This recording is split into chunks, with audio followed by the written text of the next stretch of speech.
सर्वांना माझा नमस्कार. ऐकू येते सगळ्यांना व्यवस्थित? आजचा दिवस वरदराजन नमस्कार इज फ्रॉम बँगलोर. तर आजचा दिवस खूप खास असा आहे. याचं कारण सांगतो. आता हे गाणं लावायचं कारण तेच आहे की आजचा दिवस खरंच सोहम हर डमरू वाजे असा झालेला आहे. कारण आज सकाळी 10 वाजता धनकवडीहून शंकर महाराजांच्या पादुका आणि कडगंची हे सायनदेवांनी गुरुचरित्र लिहिलं. त्या स्थानावरून दत्त महाराजांच्या पादुका अशा माझ्या घरी आल्या होत्या आणि मग त्या आमच्या बिल्डिंगच्या टेरेसवरती दर्शनार्थ ठेवलेल्या होत्या. तिथे सगळं त्यांचं यथासांग सगळं पूजन वगैरे झालं आणि मला असं लक्षात आलं की आज महाराजांनी भरपूर काही करून घेतलेलं आहे की त्यांचं येणं जाणं आणि मूर्ती ही येणं हे अनपेक्षित होतं मला. की आधी ठरल्याप्रमाणे मूर्ती डायरेक्ट यांच्या घरी येणार होती, पण ती आधी माझ्या घरी आली, मग पुन्हा पादुकांना भेटायला गेली आणि मग इकडे आली. त्यामुळे झालं असं की आज खरंच सोहम हर डमरू वाजे महाराजांनी सगळीकडे ते नाद निनादून घेतलेलं आहे आणि खूप प्रसन्न वातावरण आहे. तरीसुद्धा नेहमीप्रमाणे मला असं प्रश्न पडतो प्रत्येकाला, मी आज काय बोलणार आहे. तर हल्ली मी मोबाईल असल्यामुळे मोबाईलवर थोड्याशा नोट्स म्हणजे पॉईंट जॉटिंग म्हणतो ना आपण, तसं जॉटिंग करतो. त्या पद्धतीने मी आज बोलणार आहे. मी आज काय बोलायचं ठरवलं.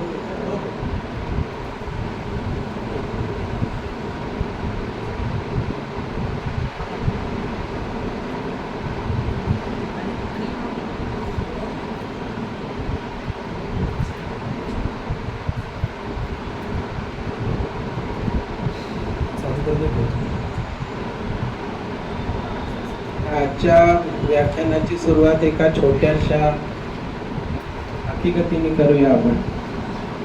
हकीकत माझ्या बाबतीत घडलेला किस्सा म्हणा, हकीकत म्हणा, काही नाही. बऱ्याच वर्षापूर्वी म्हणजे मी साधारण कॉलेजला असताना आमच्या आईच्या माहेरच्या लांबच्या नात्यातल्या एक बाई आमच्याकडे आल्या होत्या. पहिल्यांदाच आल्या होत्या. त्यांनी मग आईला म्हटलं की बघ आता मला तुझं घर दाखव. ठीक आहे, घर दाखवलं. तर मग त्या देवघराच्या इथे येऊन ठेवतल्या आणि मग देवघराकडे मी फिरतो. मग त्या म्हणतात त्याची की पूजा कोण करतो देवांची? आईने सांगितलं मिलिंद करतो. त्यामुळे कुठे आहे मिलिंद? फक्त बाहेर गेला येईल आता. आणि कर्मधर्म संयोगाने मी लगेचच आलो. त्यावेळेस त्या आल्या आल्या आल्या त्यांनी माझी हजेरी काढली. ती म्हणाली तू पूजा करतो देवांची? म्हटलं हो. नरकात जाणार, 100% नरकात जाणार. आता असं जर तुम्हाला कोणी बोललं ओळखणार एक 100% ही बाई मला गॅरंटी देते नरकात जाणार नाही, काय संबंध आहे नरकात जायचा? माझ्यामध्ये थोडासा वावडूकपणा आहे, भांडकुदळपणा आहे. आता 1% राहिलाय, पण तेव्हा 100% होता. आरेला कार्य करणं म्हणजे कोणी जर आपल्याला मुद्दाम खोडी काढत असेल तर त्याला कार्यमुंड्याची करणं वगैरे माझा स्वभावात दोष होते. आता महाराजांनी घालवले सगळे. आता 1% उरले. आता 1% मी आरेला कार्य करतोच, कारण तेवढा आगाऊपणा आहे अंगात माझ्या. तर मी त्यावेळेला त्या 100% आगाऊपणामध्ये त्या बाईंना म्हटलं तुम्हाला नेमकं काय म्हणायचंय? मी नरकात जाणार कशासाठी? गणपतीला झेंडूची फुलं वाहतोस? मला म्हणाले नरकात जाणार 100% नरकात. म्हटलं अहो झेंडूची फुलं वाहिली गणपतीला तर काय फरक पडतो? हीच तर तुला अक्कल नाही, म्हणून तू मला असे प्रश्न विचारतोस. म्हटलंय बघा, गणपतीला झेंडूची फुलं वाहिली काय किंवा आणखी कुठली फुलं वाहिली तेव्हा काहीच वाहिलं नाही. तुम्ही एकीकडे काय म्हणता अथर्व शीर्षामध्ये त्वमेव प्रत्यक्षम तत्त्वमसि. मग जेथे तुम्ही तत्त्वमसी म्हणता त्या तत्वाला तुम्ही झेंडूचं फूल वा, गुलाबाचं वा, जास्वंदीचं वा, दुर्वांची जोडी वा, काय फरक पडतो? काही फरक पडत नाही. तत्वाला तुम्ही काहीही न दिलं तरी काही फरक पडत नाही. हो का? तू म्हणे एवढा शहाणा झालास का? मला असे अक्कल शिकवत असतात. तुझं वय काय, माझं वय काय? मग मी म्हटलं आता ठोकायचं. तर मी म्हटलं बरं झालं मी नरकात जाणार आहे, पण तुम्हीच आता काय म्हणाला तुझं वय काय, माझं वय काय? तर मी जेव्हा नरकात येईल तेव्हा माझ्या पायावर दूध पाणी घालायला तुम्ही तिथे हजर असणार, असं मी त्या बाईला म्हटल्यानंतर तिच्या अंगाची आग झाली, तिरपा पण झाला. ते म्हणजे त्यांनी मला असं विचारलं, म्हणजे तुला गॅरंटी आहे का मी नरकात जाणार आहे? म्हटलं तुम्हाला जशी गॅरंटी आहे की मी नरकात जाणार आहे, तर माझ्या स्वागताला तिथे कुठतरी हजर नको का? म्हणजे मी अशी अपेक्षा मुळीच करत नाही की त्या स्वागताला माझे आई वडील असावे, पण तुम्ही मात्र नक्की असलं पाहिजे. तर त्या एवढ्या भडकल्या आणि काही न बोलता निघाल्या. आणि आईला आमच्या त्यांनी एवढंच सांगितलं, परत तुझ्या घरी मी कधीही येणार नाही, कारण त्यांच्या दृष्टीने त्यांचा घोर अपमान माझ्याकडनं झालेला होता. पण म्हटलं तुम्ही जो अपमान करता काही कारण नसताना, ते चालतं का म्हटलं? आणि तिथे वय कुठे आड येतं? मग तुम्हाला तुम्ही फक्त वयाच्या अधिकाराने माझा अपमान करणार, तिथून अर्थात जाणार नाही. आणि मी पहिल्यांदा बघतोय तुम्हाला आणि तुम्ही असा आशीर्वाद देताय मला, काय बोलणार मी?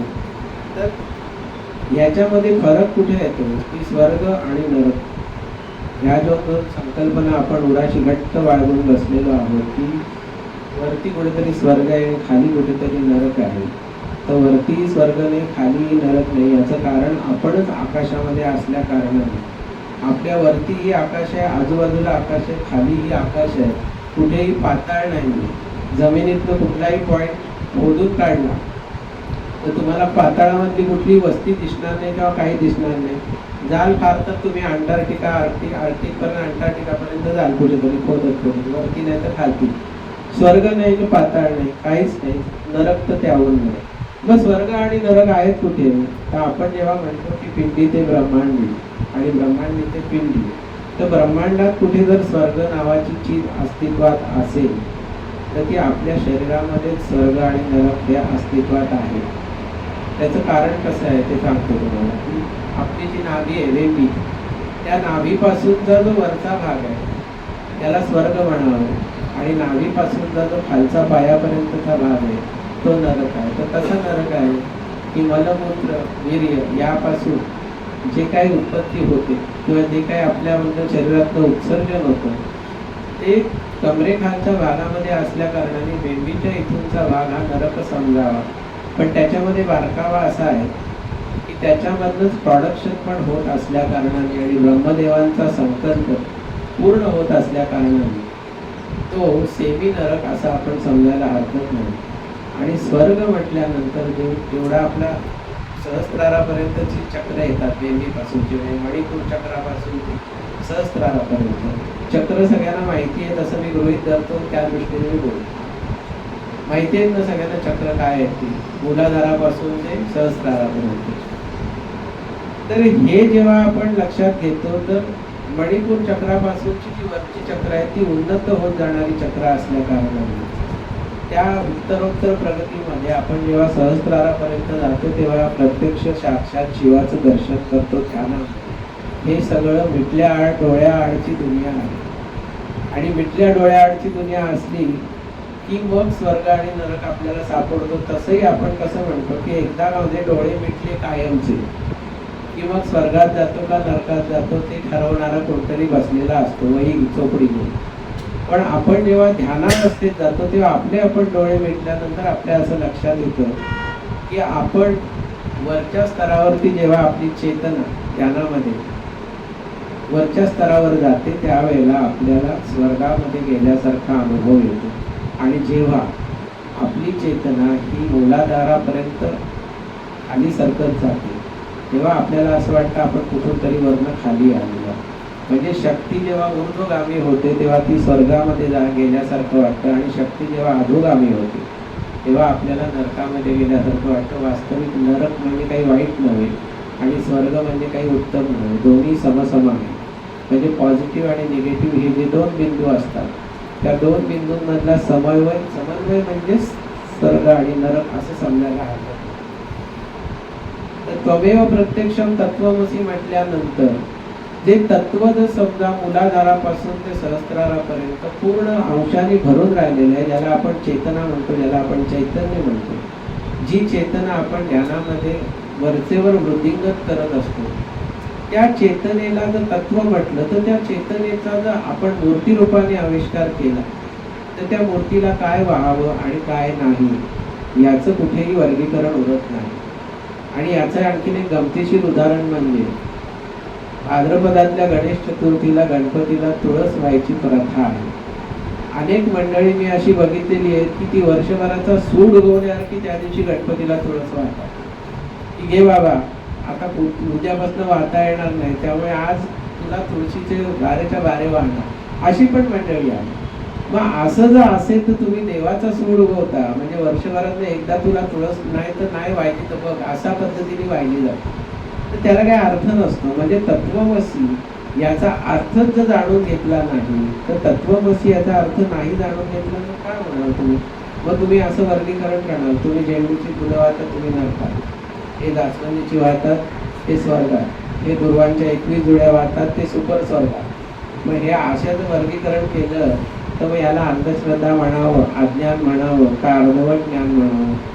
आपण याचं वर्गीकरण करू शकत नाही. फक्त आपण एवढंच म्हणतो, ज्याच्या त्याच्या वैयक्तिक धारणेवर त्या सगळ्या गोष्टी सोडून द्याव्या. आपल्याला पटलं तर आपण हो म्हणावं, नाही पटलं तर माझ्यासारखा वाद घालावा.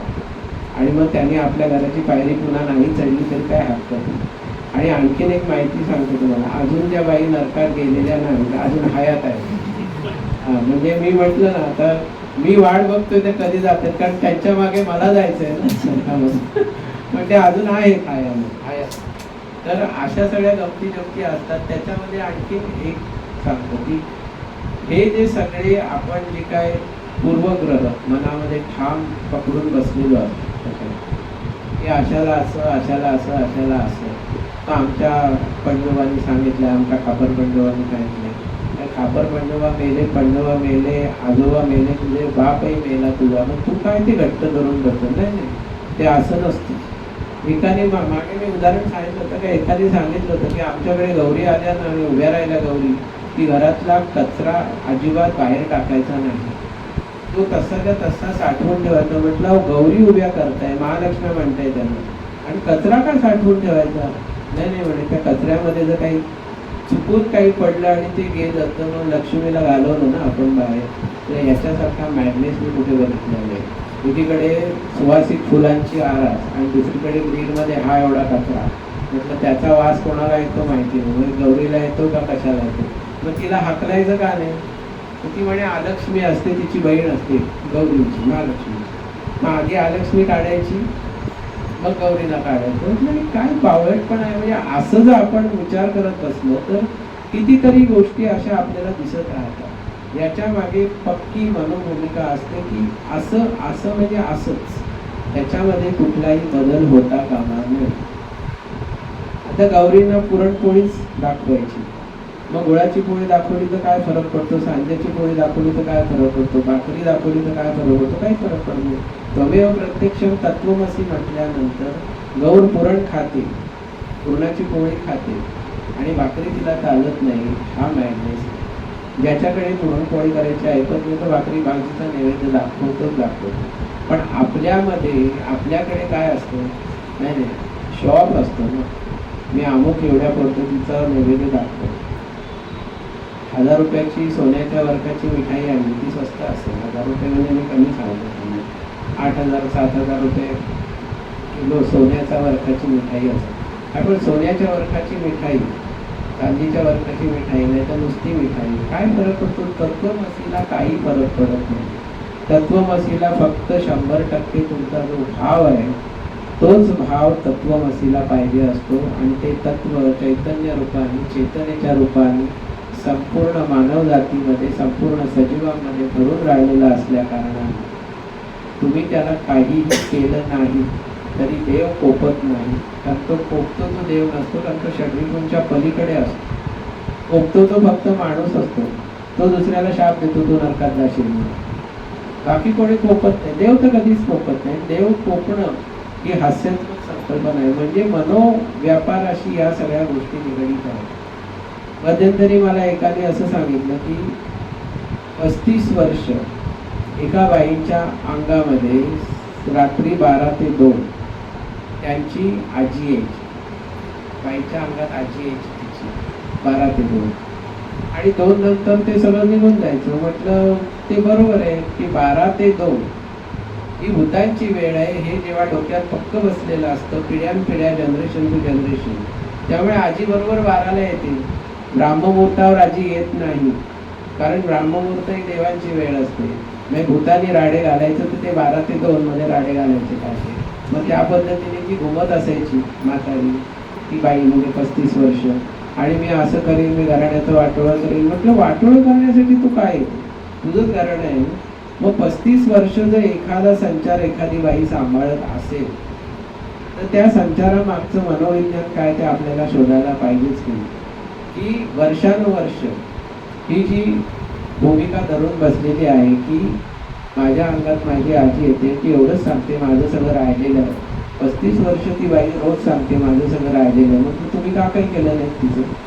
अहो ती म्हणे रोज काय काय वेगवेगळं मागते. आज हे मागते, उद्या ते मागते, उद्या मटण पाहिजे, परवा आमचं पाहिजे, तेव्हा मच्छी पाहिजे. म्हटलं चांगलं आहे की, म्हटलं तिच्या रूपाने तुम्ही हादडताय ना म्हटलं सकाळी. आणि हो, रात्री मागितले ना सकाळी हादडायचे आणि पुन्हा रात्री नवीन मागणी आहेच. म्हणजे याचा म्हटलं याचा अर्थ एवढाच आहे की ह्या बाईची मनस्थिती अतिशय खालावलेली आणि मनामध्ये ज्या सगळ्या गोष्टी घट्ट बसलेल्या आहेत की नाही, भूत असतात, अंगात येतात, झपाटलेलं पण असतं, सगळंच असतं. हे जे आहे याच्यामध्ये बारीक जो मनोव्यापार असतो त्या मनोव्यापाराचं वर्गीकरण असतं.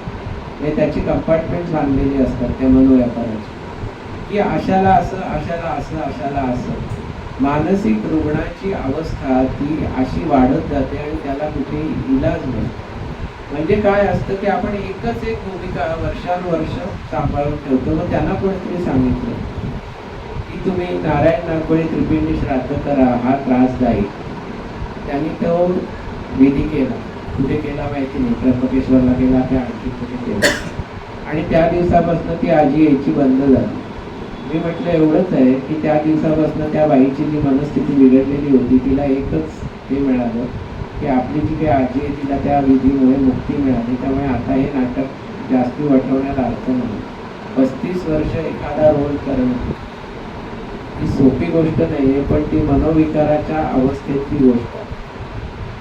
तर या पद्धतीने जेव्हा माणसं वेगवेगळ्या पद्धतीने जेव्हा आविष्कारित होतात तर तिथे मला असं म्हणावं असं वाटतं की 35 वर्ष त्या बाईच्या डोक्यात असं कधी आलं नाही की आपण परमेश्वराचं ध्यान करावं, जप करावा, आणखी काही करावं.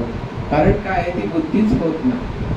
बुद्धी का होत नाही तर पूर्वजन्माच्या विषयी किंवा पूर्वायुष्याविषयी काही माहिती नसते किंवा पूर्वायुष्यामध्ये कसलीही साधना घडलेली नसते. त्यामुळे या सगळ्या गोष्टी घडतात की आपल्याला परमेश्वराची साधना करणं म्हणजे नेमकं काय. बऱ्याच लोकांना ध्यान करणं म्हणजे नेमकं काय हेच माहिती नसतं. ध्यान का करायचं हेही माहिती नसतं. साधना का करायची हेही माहिती नसतं. ध्यानामुळे काय साधतं हेही माहिती नसतं. त्यामुळे ध्यान करायचं म्हणजे नेमकं काय करायचं. म्हटलं ध्यान करायचं म्हणजे नेमकं काहीही करायचं नाही, हेच तर ध्यान आहे. म्हणजे काय करायचं, डोळे मिटून फक्त बसल्या जागी शांत बसायचं, हेच तर ध्यान आहे. गौतम बुद्धांनी फार मोठी चीज जगाला दिली आणि त्यांनी काय सांगितलं गौतम बुद्धांनी की ते म्हणाले योग नको, काहीच नको. त्यांनी कुठलीच पद्धती स्वीकारली नाही, त्यांनी सगळ्या पद्धती नाकारल्या. आणि गौतम बुद्धांनी एवढंच सांगितलं, जगाला विपश्यना दिली. त्यांनी फक्त एवढंच सांगितलं की तुम्ही शांत बसा आणि तुमचा जो श्वास आहे सतत येतो जातो त्याच्याकडे लक्ष द्या. आणि त्याच्याकडे लक्ष दिल्यानंतर त्यालाच तर विपश्यना साधना म्हणतात. त्या विपश्यनेमध्ये हे जेव्हा केलं जातं त्याची जेव्हा आवर्तनं तुम्ही वाढवता, त्या विपश्यनेसाठी तुम्हाला इगतपुरीला जायची गरज नाही की आणखीन कुठे जायची गरज नाही. पण तुमच्या घरात बसून जेव्हा तुम्ही तुमचाच श्वास, आला श्वास गेला श्वास, जेव्हा श्वासावरती लक्ष देता त्यावेळेला तुमच्या असं लक्षात येतं कालांतराने की अरे हे केवढं अमेझिंग आहे. म्हणजे आत्तापर्यंत मी स्वर्गाच्या किंवा देवळाच्या दारातच बसले होते, परमेश्वर बसले होते, परमेश्वर आतमध्येच होता. किती अंघोळभर आतमध्ये होता पण आपल्याला तो आतपर्यंत दिसला नाही. मग तो श्वास आला आणि श्वास गेला, तेव्हा जो श्वास तपासण्याचं जे आपलं काम सुरू होतं तेव्हा आपल्या असं लक्षात होतं की आत्तापर्यंत जे आयुष्य गेलं त्या आयुष्यामध्ये आपण किती श्वास व्यर्थ घालवलेत आणि किती श्वास कमावलेत खऱ्या अर्थाने. तर हे श्वासाची जी साधना आहे त्याला आनापान साधना त्यांनी म्हटले. आनापान विपश्यनेची पहिली पायरी आहे. तर विपश्यनेमध्ये गौतम बुद्धांनी फक्त आणि फक्त एवढंच सांगितलेलं आहे. मग प्रत्येक ध्यान पद्धती असंच सांगते का तुम्ही श्वासावरती लक्ष द्या. कोणी म्हणतं श्वासावर लक्ष द्या, कोणी म्हणतं आज्ञाचक्रावर लक्ष द्या, कोणी म्हणतं मिटल्या डोळ्याआड दृष्टी इथे स्थिर करा म्हणजे आज्ञाचक्रावर, कोणी म्हणतं तेही काही करू नका, निश्चल नुसतं शांतपणे डोळे मिटून बसा, त्याला सहज ध्यान म्हणतात. ते तुम्हाला साधता येईल. आता ध्यानामध्ये बसायचं त्याचे काहीतरी प्रोटोकॉल्स पाळायला पाहिजे. ध्यान कसं आडवं तिडवं कसंही पाय वरती करून आडवत पडून ध्यान नाही करता येईल. मग त्याच्यासाठी जमिनीवर बसायची सवय लागते माणसाला. ती सवय असली तरच ध्यानामध्ये पाठीचा कणा ताठ राहतो, चक्र एकाबरोबर एक अलाईन राहतात. आता चक्र अलाईन राहतात, आकार राहत नाही, याचे पण क्लासेस आहेत, याचे कोर्सेस आहेत, त्याची हजारो रुपयाची फी आहे त्या सगळ्या याची. यांनी मला प्रश्न विचारला होता, बरोबर आहे की ध्यानामध्ये चक्र वर खाली होतात का? चक्र वर खाली होत नाही, चक्र आहे त्याच जागी राहतात. ध्यानामध्ये चक्रामधनं चेतना वर खाली होते. चक्र ही तुम्हाला कुठल्याही लॅबमध्ये तपासता येत नाही, डिसेक्शन करता येत नाही. हल्ली काही काही जण दावे करतात की आम्ही अशी पद्धती विकसित केलेली आहे की तुम्हाला त्या फिल्मद्वारे ती आम्ही चक्र तुमची दाखवू शकतो.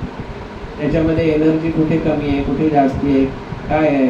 पण हे जेव्हा सायंटिफिकरित्या तुम्ही प्रूव्ह करायला जाता तेव्हा तुमच्या एक लक्षात येत नाही की जसा श्वास तुम्हाला मशीनद्वारे दाखवता येत नाही, तशी तुमची चक्रसुद्धा तुम्हाला मशीनद्वारे दाखवता येत नाही. कारण ती अस्तित्वात आहेत पण जी दिसत नाही. ती सगळी चक्र आहे. ते चक्र म्हणजे आपल्याला डोळ्यासमोर असेल तर चक्र म्हणजे काहीतरी वर्तुळ असलं पाहिजे. वास्तविक तसं नाही.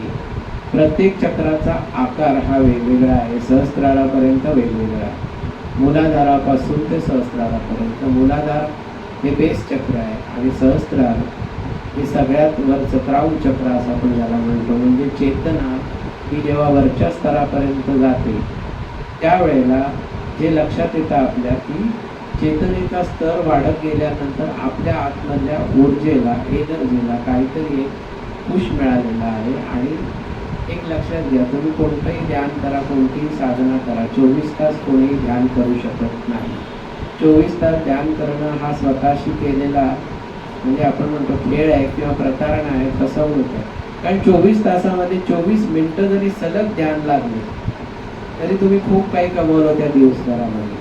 पण 24 तास ध्यान का करू नये? तर अति सर्वत्र वर्ज्य ध्यान न्यायाने 24 तास ध्यान करू नये. त्याने काय होतं, तुम्हाला जर 24 तास ध्यान करायचं तर तुम्हाला हिमालय गाठावं लागेल. पण हिमालयात बसून सुद्धा तुमचं 24 तास ध्यान लागणार नाही.